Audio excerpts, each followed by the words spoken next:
L'école dans ma cour vous propose d'aller à la rencontre d'invités qui, dans leur travail de tous les jours, incarnent l'approche du Lab École. Des environnements scolaires conçus comme de véritables milieux de vie qui contribuent non seulement à la santé, mais aussi au bien-être et à la réussite éducative des enfants. Donc sans plus attendre, je m'appelle Cédric Véraud. Bienvenue à l'école dans ma cour.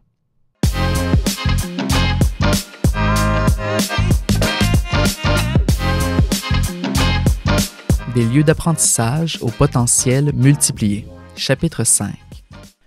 Au fil de ce balado, on a exploré comment les espaces scolaires, qui sont conçus et adaptés par les adultes, mais qui doivent capter les élans naturels des enfants, peuvent jouer un rôle déterminant dans le quotidien de toutes les personnes, petits et grands, qui donnent vie à l'école.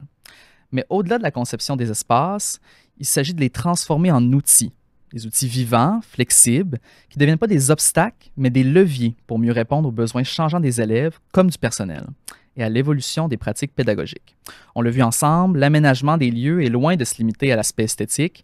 Il n'est pas question ici de simplement construire ou rénover de belles écoles, mais d'investir dans la réussite éducative et le bien-être des élèves comme du personnel. Parce qu'en fin de compte, les adultes doivent être les premiers à s'approprier ces espaces, à les adapter et à les animer pour que chaque jour, ils deviennent des lieux d'apprentissage incarnés et enrichissants. En intégrant une approche d'accompagnement dans le réaménagement des espaces scolaires, ce n'est pas seulement les lieux qui évoluent, mais aussi la posture et les interactions qui se transforment, offrant de nouvelles possibilités d'apprentissage et de coopération. On va plonger dans toutes ces questions avec nos deux derniers invités de ce balado, Jérémy Couture, qui est designer et coordonnateur des travaux et emmené à la publication Aménager les espaces scolaires, et Julie Savard, enseignante au Centre de services scolaires de Charlevoix. Bonjour à tous les deux. Bonjour. Bonjour. Jérémy, l'aménagement scolaire. Là, on pense tout de suite au mobilier qu'on trouve dans une classe. Bon, on a encore l'image des pupitres en randonnion, des tableaux. Maintenant, on a des tableaux blancs. Mais pour les personnes qui sont moins familières avec tous les processus là, derrière l'aménagement d'une école, d'une salle de classe ou des nouveaux espaces polyvalents, qu'est-ce qu'on doit retenir d'un travail de recherche comme celui que vous avez fait dans Aménager les espaces scolaires avec le Lab École? Bien, en fait, je te dirais la première chose, c'est vraiment de bien planifier notre projet. Souvent, c'est quelque chose qu'on pense faire assez rapidement.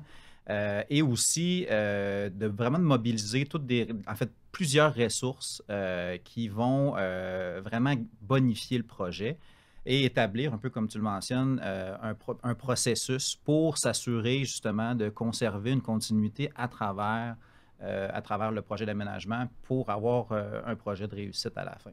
Puis est-ce que c'est une recette qui s'applique à toutes les écoles de la même manière? Oui, ça ne sera pas les processus et la mobilisation, oui, de ces ressources-là. Effectivement, c'est sûr que le déroulement ne sera pas pareil, mais reste que les étapes du processus sont les mêmes. Ouais. On peut parfois voir un certain scepticisme là, quand on s'embarque dans des grands projets d'aménagement ou de réaménagement, surtout au niveau des infrastructures, notamment l'étape de la planification, qui on sait peut faire le succès ou le malheur finalement d'un projet qui se fait dans le temps long.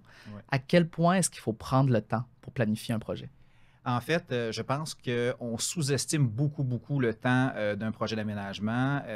Il faut prendre le temps de réaliser le projet, mais il y a une grosse partie d'avant-projet pour se préparer justement à recevoir ces nouveaux aménagements-là, à les vivre, et aussi un temps d'après. Donc, pour vraiment évaluer comment on évolue. Donc, c'est quelque chose qui est changeant. Donc, il faut vraiment prendre le temps. Puis, ça se calcule vraiment dans un projet, par exemple, de construction. Ça va se calculer vraiment en termes d'années plutôt que quelques mois, là. Puis qu'en est-il d'un projet soit de rénovation ou même sans aller dans les marteaux, puis tout ça, Oui. de changer l'aménagement à l'intérieur d'une classe avec le mobilier?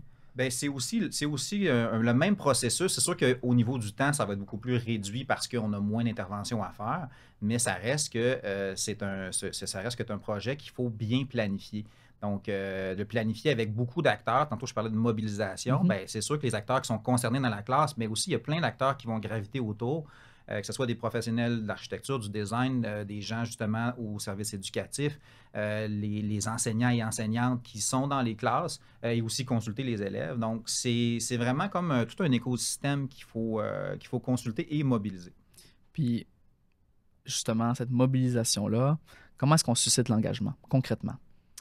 Bien, en fait, je pense que au niveau de l'engagement, il faut vraiment avoir je pense, des gens qui vont d'abord croire à cette vision, qui vont adhérer à cette vision-là, premièrement.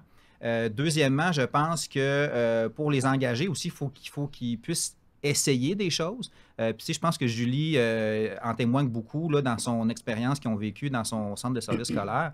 Le fait de se préparer et de vraiment intégrer ces nouveaux concepts-là en fait, qui témoignent de l'évolution de l'école, va permettre vraiment un engagement qui est beaucoup plus fort lorsqu'on on a pu tester les choses auparavant puis qu'on a vu les résultats concrets. Julie, justement, comme enseignante, est-ce que vous voyez une valeur ajoutée au design comme un outil, justement un levier pour s'approprier de nouveaux espaces puis faire évoluer les pratiques pédagogiques là, au bénéfice des élèves? Ah oui, tout à fait. Nous, dans l'expérience qu'on a vécue, particulièrement, c'était à l'école de la Malbaie. C'est une nouvelle école qui a été construite, mais avec une équipe existante parce qu'en fait, là, l'école au départ avait été détruite et reconstruite. OK. Donc, oui, puis je pense pour bonifier ce que Jérémy disait, l'implication de l'équipe, c'est tout au long du processus, puis c'est même à la phase de planification. Parce que quand les gens comprennent d'où viennent les décisions, pourquoi ces décisions-là ont été prises, qu'est-ce que la littérature, qu'est-ce que la recherche dit sur ces sujets-là, bien, c'est toujours plus facile d'y adhérer après, quand on comprend la raison des choses. Nous, de notre côté, tout au long du processus, on a essayé parce qu'entre le moment où l'enseignant part de sa classe, qui peut être aménagée de façon un peu plus conventionnelle, tu parlais de randonnion tout à l'heure, puis la journée où on inaugure la nouvelle école, puis là, toute la classe, il y a différentes assises, différentes surfaces de travail. Mais je pense qu'il faut voir l'accompagnement, puis le chemin pour se rendre là en plusieurs étapes. Il faut que les gens, à leur rythme, puissent se faire à l'idée à quoi ça va ressembler leur nouvel environnement, puis comment bien l'utiliser. Puis, pour bien l'utiliser, il faut parler d'accompagnement. Ah, tout à fait, oui. C'est quoi votre perception? Est-ce que c'est une nécessité? Puis comment est-ce qu'on, même si ce sont de nouveaux espaces, il faut les faire évoluer, hein? Ils ne vont pas à nouveau être statiques dans le temps, là, ces espaces-là, et l'usage qu'on en fait. Donc, c'est quoi une bonne formule d'accompagnement ou c'est quoi les outils dont on a besoin pour s'approprier ces espaces-là à leur plein potentiel? Bien, je pense qu'au départ, l'accompagnement, oui, il faut le faire avant, mais il faut aussi le faire pendant puis après le changement. Pour s'adapter, il faut être à l'écoute des gens qui vont le vivre. Quand on parle d'accompagnement, je pense qu'il faut être ouvert à recevoir la rétroaction, à l'écouter sincèrement, puis après ça, à chercher des solutions pour que les gens soient plus confortables dans leur milieu. Vivre un changement comme ça d'aménagement physique, ça peut avoir l'air anodin, mais pour certains enseignants, c'est un grand bouleversement. Fait que c'est là que l'accompagnement prend tout son sens. Nous, par exemple, quand les meubles ont été choisis, pour que l'équipe école se familiarise, on a décidé d'acheter des meubles, puis à la pièce, de les faire essayer aux enseignants pour une semaine. Oui, une espèce d'échantillonnage. Comme ça, on s'assurait que tout le monde allait voir au moins une fois de quel meuble on parlait, puis à quoi ça pouvait servir dans une classe avec les élèves. Comme deuxième étape, nous autres, on a dit, bien, on va monter des classes types avec des enseignants volontaires. On va sortir les meubles existants là, d'une classe, puis on va vraiment l'aménager comme ce qu'on voit dans la nouvelle école. Dans l'école. Puis qui est vécu au quotidien aussi. Puis ça nous permettait, on a fait des rencontres fréquentes là, d'accompagnement avec les enseignants qui le vivaient pour aller chercher leur rétroaction, puis qui nous disent c'est quoi les irritants, qu'est-ce qu'on pourrait améliorer. Fait que nous, ça nous permettait d'améliorer le projet. Puis de leur côté, bien, au moins d'avoir une personne à qui parler pour nommer leur inconfort, puis que ce soit plus agréable comme expérience pour eux. Puis vous avez senti que cette rétroaction-là a été prise en compte pour la finalité du projet, donc dans la disposition finale des classes, ça a fait une différence. Bien, tout à fait. Puis nous, ça nous a permis comme équipe, nous, on pilotait un peu le projet d'aménagement, donc on a fait des ajustements dans les achats qu'on voulait faire selon la rétroaction qu'on a reçue. Donc, je pense qu'on a bonifié ce qu'on voulait offrir à l'école, comme école à la fin. Puis, ça a permis à l'équipe aussi bien, de se sentir impliquée, de sentir que leur opinion comptait, ce qui était sincère, là, c'était réel. Puis, de cheminer tranquillement pour s'en aller vers ces espaces-là parce que on peut, je pense, aménager les meilleurs espaces, les réfléchir de la meilleure façon, partir de la recherche. Mais si l'équipe adhère pas au changement, ben ces espaces-là, ils seront pas bien utilisés. Puis le changement sera pas durable à long terme. Fait que c'est vraiment important de faire un travail justement avec l'équipe en place pour que les changements perdurent. Puis d'ailleurs, pour favoriser cette adhésion-là, évidemment, il y a des gestionnaires qui ont un rôle à jouer. Quel est le rôle, selon vous, d'une direction d'école ou à la limite du personnel du centre de service pour favoriser disons, faciliter ces changements-là puis leur implantation harmonieuse dans un milieu où, évidemment, les enseignantes et les enseignants ont plein d'autres choses à se soucier que de l'aménagement de la classe, mais évidemment, elles veulent avoir leur mot à dire, ils veulent avoir leur mot à dire. Donc, c'est quoi le rôle des directions ou du CSS là-dedans?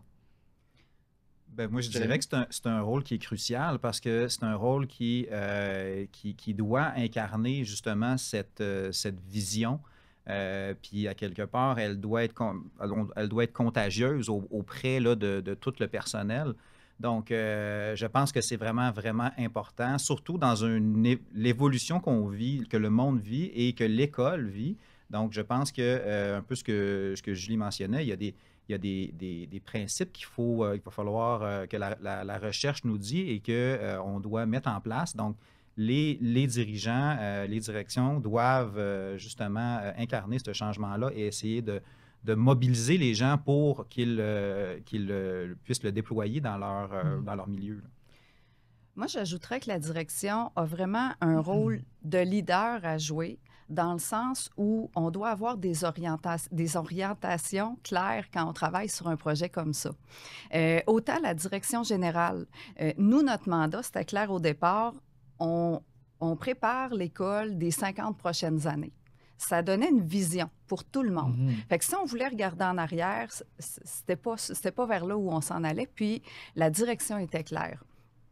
On parlait tantôt de profiter des différentes expertises, autant au niveau des services éducatifs, des ressources matérielles.